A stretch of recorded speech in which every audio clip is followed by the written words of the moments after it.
Kita baca di dalam Ayub pasal 1, ayatnya yang pertama sampai ayatnya yang ke-5, dan dilanjutkan nanti ayatnya yang ke-20 sampai ayatnya yang ke-22, dan dilanjutkan pasal 2 ayat 9 sampai ayatnya yang ke-10. Di dalam kitab Ayub pasal 1 ayatnya yang pertama sampai ayatnya yang ke-5. Kalau sudah ketemu kita baca sama-sama. 1, 2, 3. Ada seorang laki-laki di tanah Uz bernama Ayub. Orang itu saleh dan jujur. Ia takut akan Allah dan menjauhi kejahatan. Ia mendapat 7 anak laki-laki dan 3 anak perempuan. Ia memiliki 7.000 ekor kambing domba, 3.000 ekor unta, 500 pasang lembu, 500 keledai betina, dan budak-budak dalam jumlah yang sangat besar. Sehingga orang itu adalah orang terkaya dari semua orang di sebelah timur. Anak-anaknya yang laki-laki pesta di rumah mereka masing-masing menurut giliran, dan ketiga saudara perempuan mereka diundang untuk makan dan minum bersama-sama mereka. Setiap kali apabila hari pesta telah berlalu, Ayub memanggil mereka dan menguduskan mereka. Keesokan harinya pagi-pagi bangunlah Ayub, lalu mempersembahkan korban bakaran sebanyak jumlah sekalian. Sebab pikirnya, mungkin anak-anakku sudah berbuat dosa dan telah mengutuki Allah di dalam hati. Demikian dilakukan Ayub senantiasa. Ayat 20, maka berdirilah Ayub lalu mengoyakkan jubahnya dan mencukur kepalanya, kemudian sujudlah ia menyembah. Katanya, dengan telanjang aku keluar dari kandungan ibuku, dengan telanjang juga aku kembali ke dalamnya. Tuhan yang memberi, Tuhan yang mengambil, terpujilah nama Tuhan. Dalam kesemuanya itu Ayub tidak berbuat dosa dan tidak menuduh Allah berbuat yang kurang patut. Pasal 2 ayat 9 dan 10. Maka berkatalah istri kepadanya, masih bertekunkah engkau dalam kesalehanmu? Kutukilah Allahmu dan matilah. Tetapi jawab Ayub kepadanya, engkau berbicara seperti perempuan gila. Apakah kita mau menerima yang baik dari Allah, tetapi tidak mau menerima yang buruk? Dalam kesemuanya itu Ayub tidak berbuat dosa terhadap bibirnya. Bapak Ibu yang dikasihi oleh Tuhan, menarik kita menyelidiki kisah Ayub ini, karena kisah Ayub ini membuat semua orang kaget. Mengapa orang benar, mengapa orang saleh, mengapa orang jujur diizinkan oleh Tuhan mengalami pencobaan dan mengalami kehilangan segala harta yang begitu banyak dia miliki. Nah, Bapak Ibu, saya tidak khotbah tentang penderitaannya dan kesuksesannya dalam memenuhi kebutuhan mereka dalam keluarga berkat-berkat Tuhan. Tapi saya akan membawa kita belajar dari keluarga dari Ayub. Bagaimana dia memimpin keluarganya, bagaimana istrinya menemani dia, bagaimana kehidupan anak-anaknya. Nah, Bapak Ibu yang dikasihi oleh Tuhan, di pasal 1 ayat 1 kita baca di sana bahwa ada seorang laki-laki di tanah Uz. Dia bilang di sana bahwa orang itu saleh, orang itu jujur, orang takut akan Allah dan menjauhi kejahatan. Kesalehan Ayub bukan hanya penulis kitab Ayub yang mengakuinya dan mengatakannya, tetapi Tuhan sendiri. Kalau Bapak Ibu nanti baca di ayatnya yang ke-6 dan seterusnya itu, kesalehan Ayub diakui oleh Tuhan sendiri. Ayat 8b, Tuhan mengatakan kepada iblis bahwa ia tidak ada seorang pun yang seperti dia di bumi. Ini satu-satunya di bumi. Bahkan anak-anaknya, istrinya pun tidak sama seperti dia. Perhatikan Bapak Ibu Saudara, Tuhan tidak bilang begini. Perhatikan keluarga Ayub, istrinya dan anak-anaknya, tidak. Tapi hanya Ayub seorang diri namanya yang disebut oleh Tuhan. Nah, ini mengindikasikan bahwa Ayub adalah orang-orang yang memang Tuhan berkenan. Dan memang dia adalah orang yang sungguh-sungguh taat kepada Tuhan. Kemudian Bapak Ibu Saudara, ayat 3 dijelaskan bahwa ia memiliki 7.000 ekor kambing domba, 3.000 ekor unta, 500 pasang lembu, 500 keledai betina dan budak-budaknya dan seterusnya. Saya melihat beberapa tafsiran orang menghitung-hitung seluruh kekayaan Ayub kalau sekarang bisa dijumlahkan dalam uang, baik kekayaan bergerak, orang-orang pemerintahan tahu ini, bergerak, tidak bergerak, dijumlahkan semua bisa mencapai 100 miliar rupiah. Ayat 3 terakhir dikatakan bahwa sehingga orang ini adalah orang yang terkaya di zamannya pada waktu itu. Orang yang terkaya di Indonesia saat ini siapa? Di dunia, di Papua, di kampung tiba-tiba. Siapa orang terkaya? Bapak Ibu Saudara yang dikasih oleh Tuhan, kalau kita dibilang orang terkaya di sezamannya kita ini, wah luar biasa sekali. Kita bangga, mungkin kita tidak pernah jalan kaki lagi. Langsung terbang terus. Nah Bapak Ibu yang dikasih oleh Tuhan, tetapi yang menarik di sini bahwa dia punya kekayaan yang besar. Dia punya kelimpahan yang luar biasa. Tuhan anugerahkan segala kebaikan dalam kehidupannya. Tetapi menarik, kenapa dia masih tetap taat kepada Tuhan? Nah Bapak Ibu Saudara, seperti yang saya bilang tadi bahwa kita belajar dari keluarga. Yang pertama kita coba perhatikan ayat 5.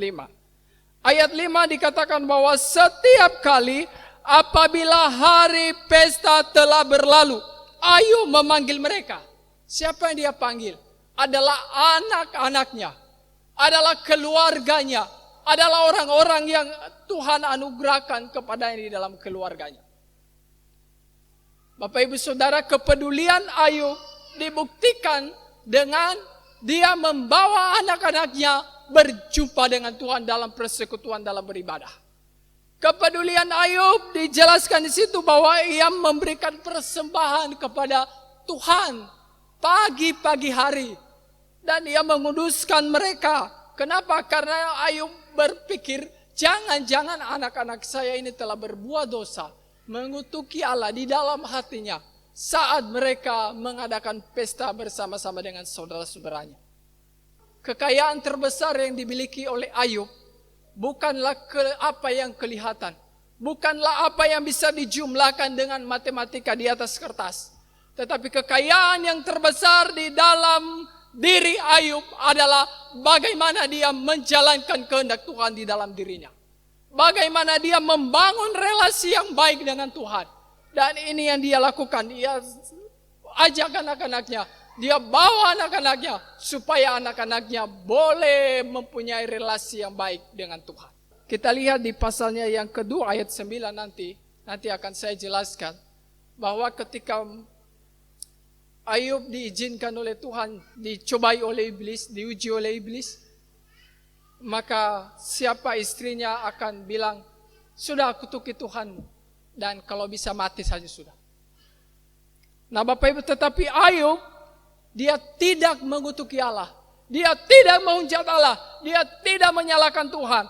Malah dia berkata di ayat 20, maka berdirilah Ayub, lalu mengoyakkan jubahnya, dan mencukur kepalanya, rambut yang ada di kepalanya. Kemudian ia sujud dan ia menyembah, katanya, dengan telanjang aku keluar dari kandungan ibuku, dengan telanjang juga aku kembali kepadanya. Tuhan yang memberi, Tuhan yang mengambil, terpujilah nama Tuhan. Masa di dalam segala masalah yang dia hadapi, kalau Bapak Ibu lihat nanti di pasal 1 ayat 13 sampai ayatnya yang ke-19 itu berderetan Bapak Ibu Saudara. Kambingnya hilang, kemudian dombanya hilang, kemudian hartanya hilang, kemudian hitungan menit anak-anaknya hilang. Ditimpa oleh rumah karena angin yang ada pada waktu itu. Tapi dia berkata bahwa Tuhan yang memberi, Tuhan yang mengambil, terpujilah nama Tuhan. Rahasianya apa? Kuncinya ada di mana? Kenapa? Karena dia tahu dari mana sumbernya. Anak-anaknya siapa yang memberi kepadanya adalah Tuhan. Hartanya siapa yang memberi kepadanya? Tuhan. Dan dia punya relasi yang baik kepada Tuhan. Kalau ada kemarin kami diskusi di doa puasa, harta terbesar di dalam dunia ini kita berkata bahwa keluarga. Tetapi bagi Ayub keluarga bukan harta terbesar. Tapi harta terbesar dalam dirinya adalah Tuhan. Amin. Karena Tuhan adalah sumber segala sesuatu. Keluarga itu nomor 2, nomor 3, dan nomor sekian. Nah, Bapak Ibu yang dikasihi oleh Tuhan, baginya kelimpahan bukan tujuan hidupnya. Baginya kelimpahan bukan satu-satunya yang harus dibanggakan, yang harus dijaga, yang harus dipelihara. Tetapi yang harus dipelihara, yang terpenting dalam hidupnya adalah relasinya dengan Tuhan. Hubungannya dengan Tuhan, hubungan anak-anaknya dengan Tuhan. Sehingga kita lihat di sini, dia membawa anak-anaknya. Ayo anak-anak, kita beribadah kepada Tuhan. Kita sembahyang kepada Tuhan, kita beribadah kepada Tuhan, kita berbakti kepada Tuhan. Bapak Ibu yang dikasihi oleh Tuhan, Ayub dalam segala kelimpahannya, dalam segala kesibukannya, dalam mengurus segala apa yang Tuhan titipkan kepada dia, mengelola uang 100 miliar. Kalau sekarang kita dikasih uang 100 miliar itu mungkin kita tidak ingat gereja lagi. Mungkin kita tidak ingat berdoa lagi. Tetapi Ayub dia tetap ingat Tuhan. Ia tetap mempunyai relasi yang baik kepada Tuhan. Dia tidak lupakan sumbernya itu dari mana. Dia tidak lupakan siapa yang memberi harta ini kepada saya. Nah, Bapak Ibu Saudara yang dikasihi oleh Tuhan, ini sebuah pelajaran penting bagi kita sebagai bapak-bapak. Ya, ini pelajaran yang pertama bapak-bapak, nanti anak-anak dan ibu-ibu kita lihat.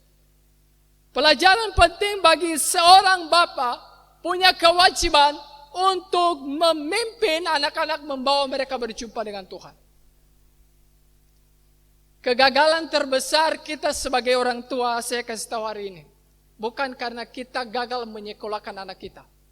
Bukan karena gagal kita ketika anak kita, Pak beli saya motor, beli saya mobil, beli saya laptop, beli saya HP mahal.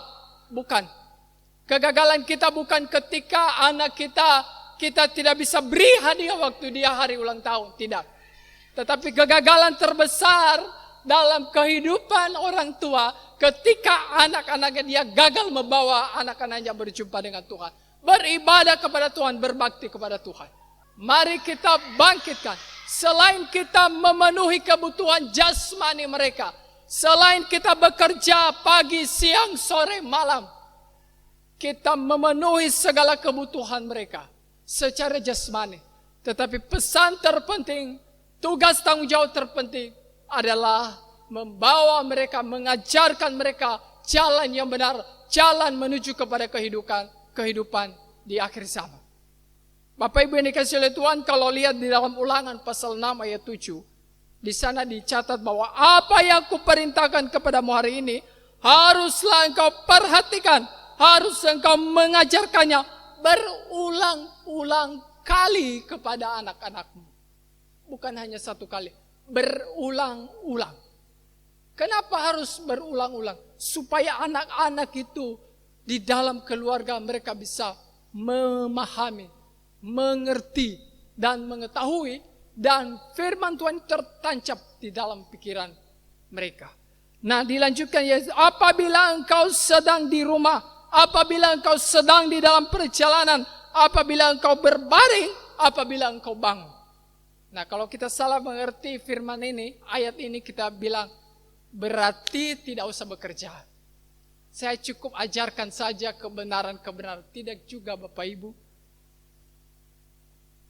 Ayat ini memberikan satu pesan kepada kita bahwa tanggung jawab orang tua terpenting bagi anak-anak adalah membangun hubungan relasi mereka di hadapan Tuhan. Memang keselamatan itu adalah masing-masing. Tetapi tanggung jawab orang tua, nanti anak-anak dengar atau tidak dengar, itu urusan mereka karena pribadi kepada Tuhan.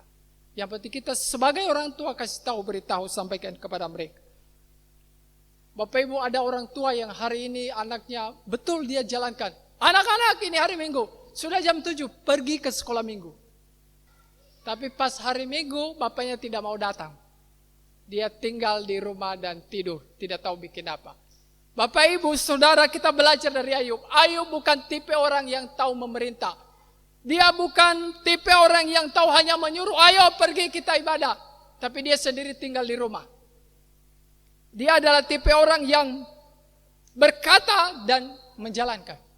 Dia bilang, mari anak-anak kita beribadah kepada Tuhan. Dan ia juga memimpin mereka untuk beribadah kepada Tuhan. Bapak Ibu yang dikasihi oleh Tuhan, kita lihat di sini bahwa harta terbesar dalam kehidupan seorang Ayub bukan kekayaannya. Kalau Tuhan memberikan kecukupan, kelimpahan, kita puji Tuhan, jangan dibuang. Kalau Tuhan memberikan kita hal-hal yang memberikan kemudahan-kemudahan dalam hidup, kita puji Tuhan, jangan kita buang. Tapi kita muliakan Tuhan, tapi jangan lupa kita harus beribadah, membangun relasi itu dengan Tuhan. Amin. Yang kedua, Bapak Ibu Saudara, perhatikan ayat 2. Di sana dicatat bahwa ia mendapat 7 anak laki-laki dan 3 anak perempuan. Anaknya semua ada 10.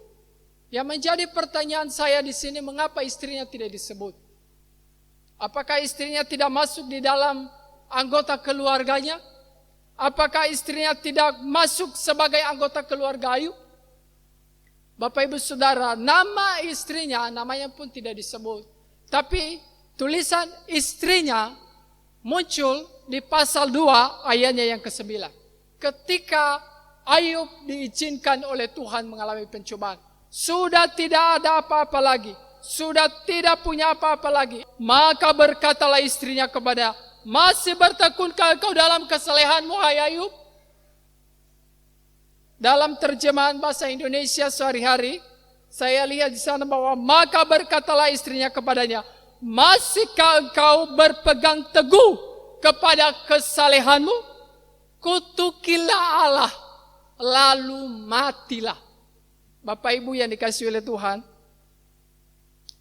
kalau ada sepasang suami istri yang seperti ini hari ini, kalau istrinya bilang, sudah, kutuki saja Tuhan, tinggalkan Tuhanmu, lalu kamu mati, kamu tidak bisa diharapkan lagi.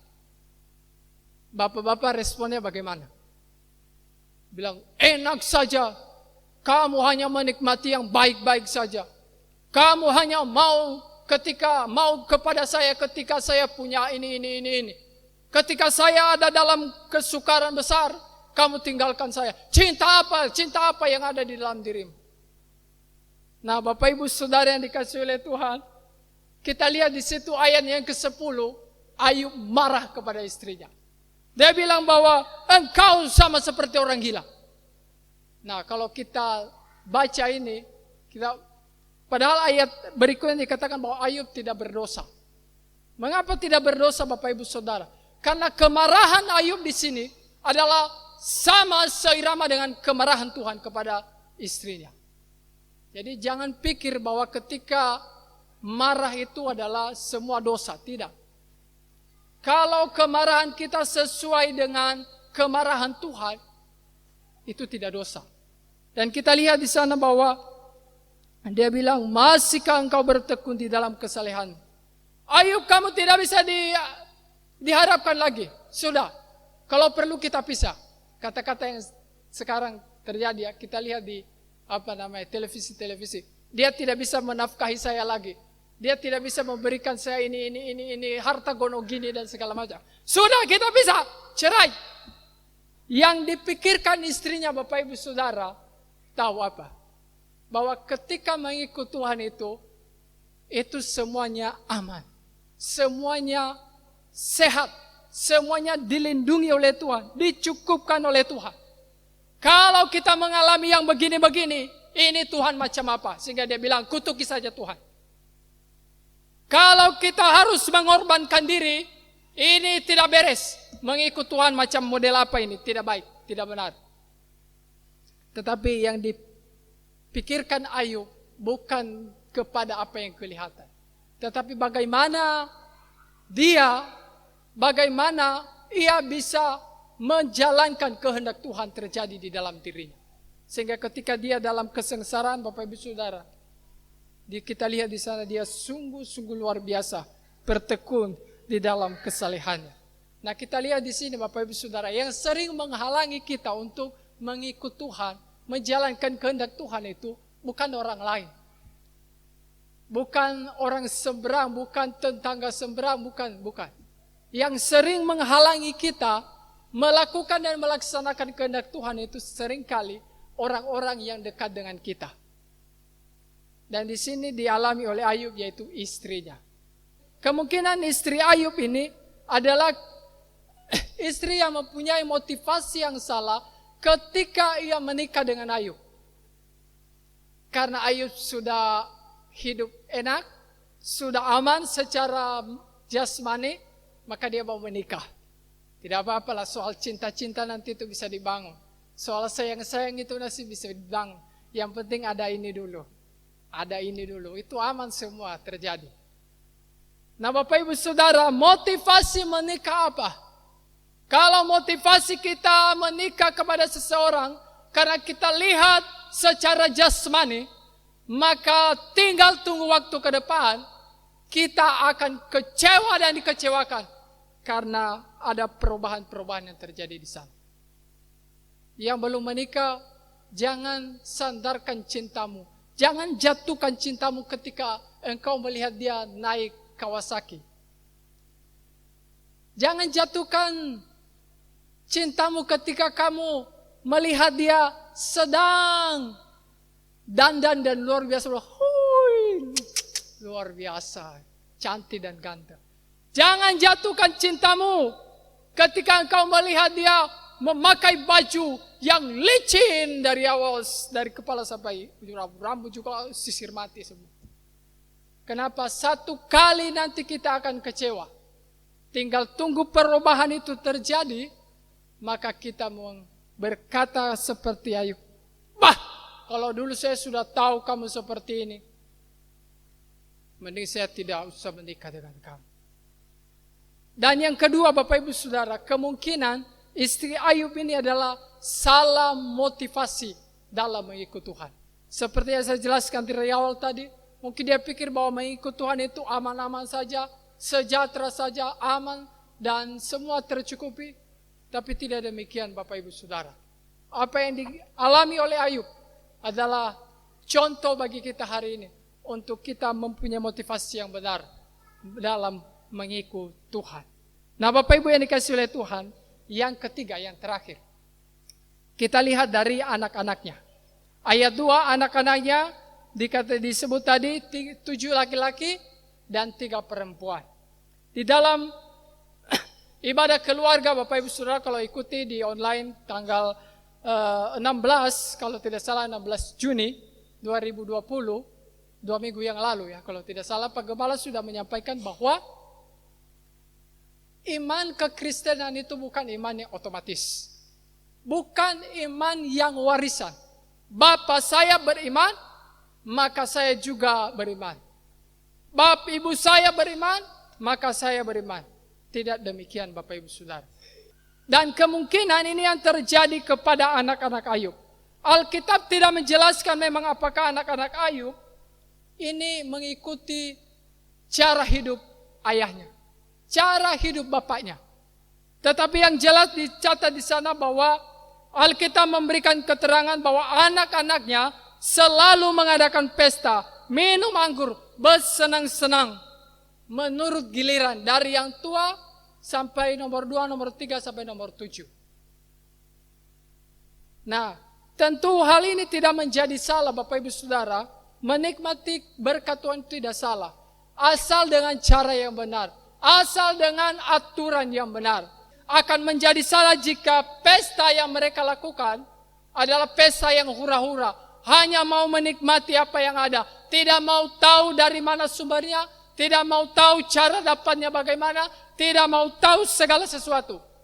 Yang penting saya mau pakai, saya mau nikmati, saya mau beli dan saya berfoya-foya.